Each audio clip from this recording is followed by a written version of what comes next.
ঠাকুর তুমি গিরধারী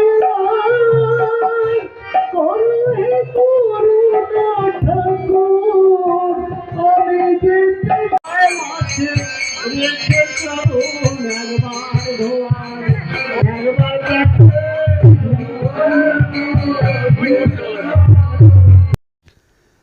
আসামবঙ্গীয় সারস্বত মঠ পরিচালিত ১০৮ স্বামী নিগমানন্দ সরস্বতী মহারাজের রবীন্দ্রনগর কাপাসডাঙ্গা সারস্বত সংঘের উদ্যোগে ৩১তম বাৎসরিক উৎসব অনুষ্ঠিত হল ১ নম্বর রবীন্দ্রনগরের বাসিন্দা অভিষেক দাসের বাড়িতে। দুদিনব্যাপী এই অনুষ্ঠানের শোভাযাত্রা চুঁচুড়া মল্লিক গ্যাস মাঠ সংলগ্ন রত্না পাত্রর বাড়ি থেকে বেরিয়ে সুসজ্জিতভাবে ঠাকুরের বিগ্রহ সহযোগে শোভাযাত্রা শহরের বিভিন্ন প্রান্ত ঘুরে রবীন্দ্রনগরের উৎসব প্রাঙ্গণে এসে শেষ হয়। এরপর ঠাকুরের পুজো পাঠ, সন্ধ্যা আরতি, বাউল ও কীর্তন অনুষ্ঠিত হয়। আজ উৎসবের শেষ দিনে সকাল থেকে নাম, হোমযজ্ঞ, ঠাকুরের ভোগ আরতি ও ভোগরাগ, ভোগ দর্শন অনুষ্ঠিত হয়। এখানে উপস্থিত ছিলেন উৎসবের সভাপতি অভিষেক দাস, সংঘের সদস্য অভিষেক গুপ্তা, সৌভিক মিত্র, চয়ন মণ্ডল, রূপম মণ্ডল, অসিত রায়, রত্না পাত্র, জ্যোৎস্না রায় সহ নিগমানন্দ সংঘের বিভিন্ন গুরুভাই ও গুরু বোনেরা। উৎসবের সভাপতি অভিষেক দাস উৎসব প্রসঙ্গে জানান। অভিষেক গুপ্তার রিপোর্ট, হুগলি টিভি। সাধারণের অন্য সমস্যাও পূরণ হইবে। এই দুর্দিনে যাহারা টিকিয়া যাইবে, খাইয়া পড়িয়া বাঁচিয়া থাকিবে, তাহারা নব সূর্য উদয়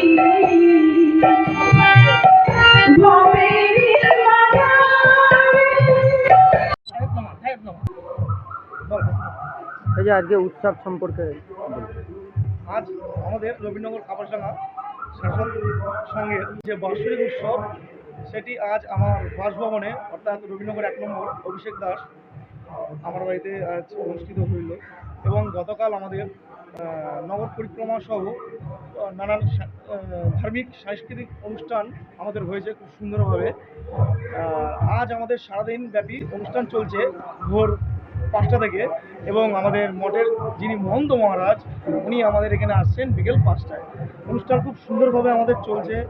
অনেক মানুষ আছে যারা অনেকে গুরুর ব্যাপারে বুঝতে পারছেন না বা দীক্ষা নিতে এরকম কিছু যদি ব্যাপার থাকে, তা একটু ক্লিয়ার বলে দিচ্ছি। আমাদের গুরু হচ্ছেন জয়গুরু, আমাদের ঠাকুরের নাম হচ্ছে শ্রী ১০৮ স্বামী নিগমানন্দ মহারাজ। আপনারা নেটেও দেখতে পারেন। আমাদের ঠাকুর ৪ সাধনায় সিদ্ধ, আপনারা হয়তো অনেকেই জানেন। তার মধ্যেই শক্তি মতে যেটা আছে সেটি আছে আমাদের তারাপীঠে বা মামাখাপা যিনি ছিলেন তিনি তার গুরু ছিলেন। এবং আমাদের গুরুদেবের শিষ্য আপনারা সবাই জানেন শ্রীগুরু। এবার হয়তো আপনাদের বুঝতে সুবিধা হবে। খুব সুন্দরভাবে আমাদের এত প্রোগ্রাম, আমাদের গুরু সদ্গুরু, আপনারা আসুন আমাদের সদ্গুরুর চরণে আসুন। আপনাদের খুব আধ্যাত্মিক লাইনে আপনারা এগিয়ে যাবেন।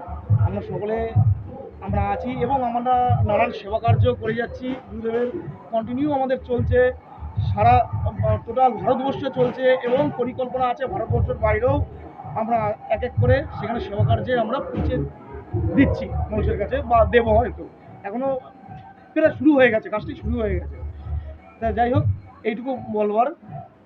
যাই হোক, লাইক, শেয়ার, সাবস্ক্রাইব করুন হুগলি টিভি। খবর এখন বুক পকেট।